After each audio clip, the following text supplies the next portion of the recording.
Developing the Internet. Developing the Internet was more a strategic exercise in Cold Warfare than it was to help connect people. It all started in October 1957, when the Soviets launched the first satellite into aerospace, the Sputnik. Each time the Sputnik flew over the US, it would send a bleep onto radio stations, so each US citizen would know that the Sputnik crossed the space over the US. Needless to say that the newspapers in the US were not so happy with this new technology flying over the US, and that the Russians have beaten the uh, the Americans into aerospace race.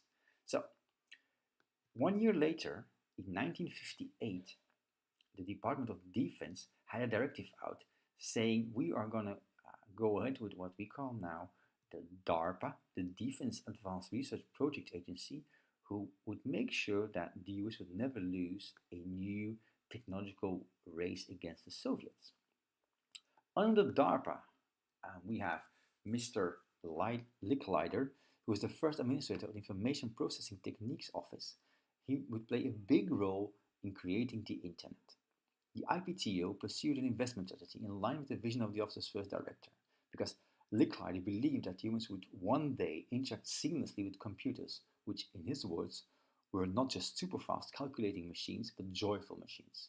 Tools that will serve as new media expression, inspirations to creativity, and gateways to a vast world of online information. Together with Douglas Engelbart, the DARPA developed what we call the NLS, the online system, who would make it possible to connect two computers to each other.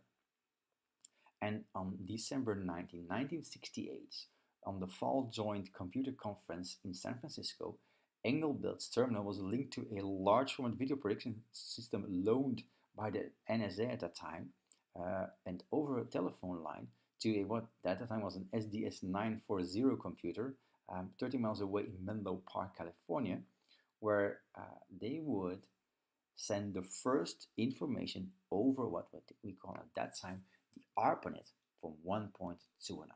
So in 1969, the ARPANET is born, and then it goes quite quick, connecting 46 military bases and 19 universities all over the States. And in 1977, connecting Europe over landlines at the time, we would speak about the first network to connect information amongst different kind of computers.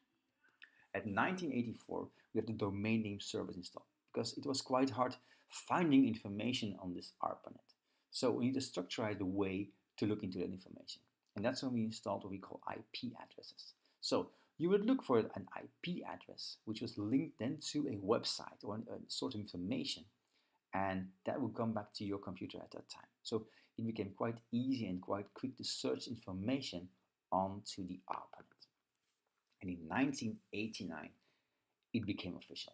ARPANET is renamed the Internet, and we would enter phase one, what we could call the World Wide